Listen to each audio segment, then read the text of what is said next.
आए हैं मुद्दों पर। नमस्कार, मैं वीरेंद्र कुमार और आप देख रहे हैं भारतीय सहारा समाचार, जन जन की बुलंद आवाज। आज हम मछली शहर संसदीय क्षेत्र के सांसद बीपी सरोज के आवास पहुंचे हैं ग्राउंड रिपोर्ट दिखाने के लिए। आइए उनसे बात करते हैं।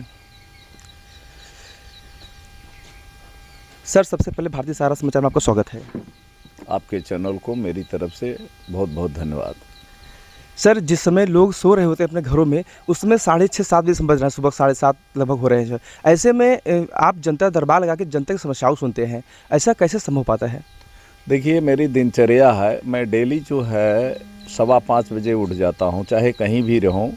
ये मेरा पहले का हैबिट है और मैं 5:15 बजे उठता हूँ। 15-20 मिनट में अपना दिनचर्या का काम कंप्लीट करके यहाँ मॉर्निंग वॉक करता हूँ। मॉर्निंग वॉक करने के बाद में 6 बजे यहाँ मैं देखता हूँ तमाम क्षेत्र के लोग, अगर मैं यहाँ हूँ तो आते हैं अपनी समस्याओं को लेकर के, उनके साथ बैठता हूँ, चाय भी पीता हूँ, उनकी समस्याओं को भी सुनता हूँ और जितना हो सकता है कोशिश करता हूँ कि उनकी समस्याओं का निदान हो।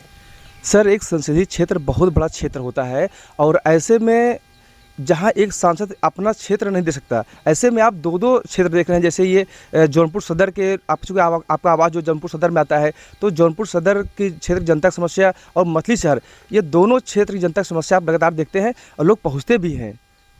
नहीं, जैसा कि आप जब से भारतीय जनता पार्टी के शीर्ष नेतृत्व के आशीर्वाद से और यहाँ मछली शहर लोकसभा की जनता के आशीर्वाद से मुझको जिम्मेदारी मिली है एक सांसद के रूप में, मैं समझता हूँ कि ये प्रतिदिन का काम है। अगर मैं यहाँ पर हूँ तो जनता को मालूम पड़ता है। जैसा कि अभी सदन चलता है तो मैं सदन में रहता हूँ, सैटरडे संडे मैं यहाँ पर आ जाता हूँ। कल रात को आया, आज आप देख रहे हो, अभी टाइम भी आपको मालूम है, 6 बजे से ही लोग यहाँ पर आकर के बैठ गए हुए हैं और लोगों को मेरे ऊपर भरोसा है। आप जैसा कि अभी आपने कहा कि आप दो ज़िले की बात नहीं करिए, आप अगल बगल के ज़िले के लोग, एक ज़िले की बात, 2 लोकसभा की बात कर रहे हैं, अगल बगल के ज़िले के लोग भी आते हैं और जो समस्याएं जो मेरे लायक रहता है, मैं जनता की सेवा करता हूं और जनता की सेवा के लिए, जनता ने अपने सेवा के लिए मुझको चुना है, दायित्व दिया है, तो मेरा भी कर्तव्य होता है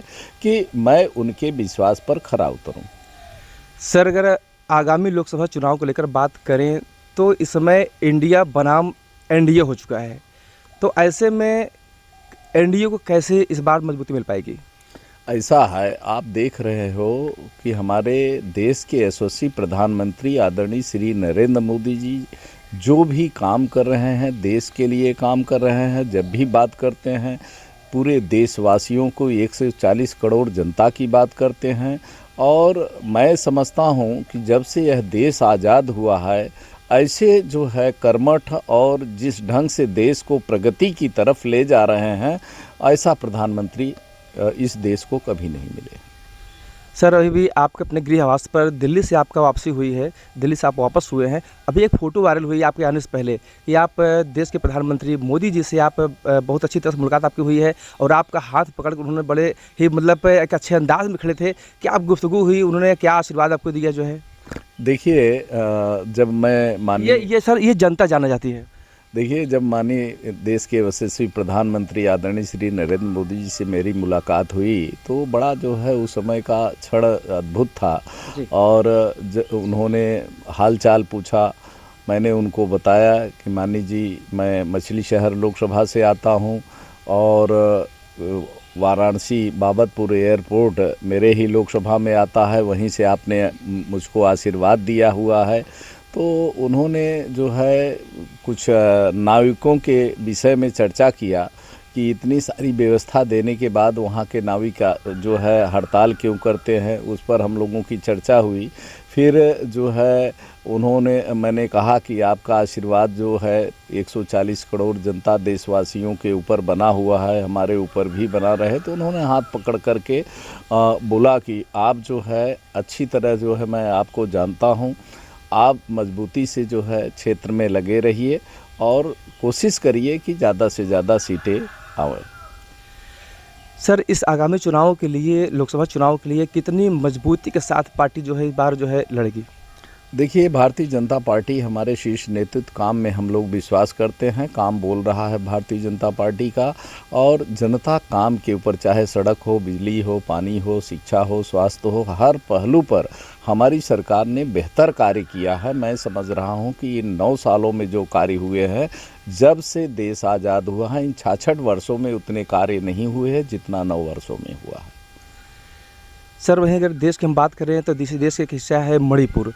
आखिरी सवाल सर जी, तो मणिपुर में चूँकि वहाँ भी भाजपा की सरकार है, जिस तरह वहाँ हृदय विदारक घटना घटी है और वो जल रहा है अब तक, उस पर कुछ कहना चाहिए सर? देखिए, ये तो बड़ा जो भी हुआ है वो निंदनीय है, और जितने भी दोषी हैं वो पकड़े गए हैं, और ऐसा जघन्य अपराध कहीं भी किसी को नहीं करना चाहिए। उसमें सरकार किसी की भी रहे, सरकार की बात नहीं है, चाहे जिसकी भी सरकार रहे, कुछ ऐसे प्रवृत्ति के लोग होते हैं कि जो ऐसी घटनाओं को अंजाम देते हैं, लेकिन सरकार उस विषय पर तत्पर है, और जो है ऐसे आरोपी छोड़े नहीं जाएंगे, और जो भी लीगल कानूनी कार्रवाई होगी उनको कार्रवाई होगी।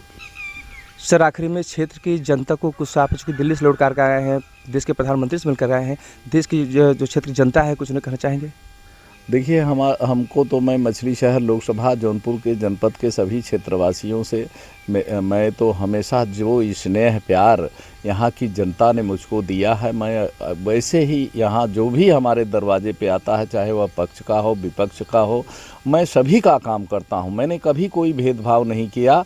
तो मैं यहाँ के अपने क्षेत्रवासियों से, जनता से भी अपील करूँगा कि अगर मैंने आप लोगों की निष्ठा ईमानदारी के साथ सेवा किया है, कोई गोल गुलैती नहीं किया है, कोई दलाली मुर्दाली में जो है, हम सभी जानते हैं, क्षेत्र की जनता जानती है, निष्ठा ईमानदारी से अगर सेवा किया है, तो मैं भी यही चाहूँगा कि एक बार यहाँ की जनता मुझको और आशीर्वाद दे, जैसा उन्होंने आशीर्वाद दिया था, जिससे मैं फिर से जो है अपने लोकसभा के जनता की सेवा कर सकूं।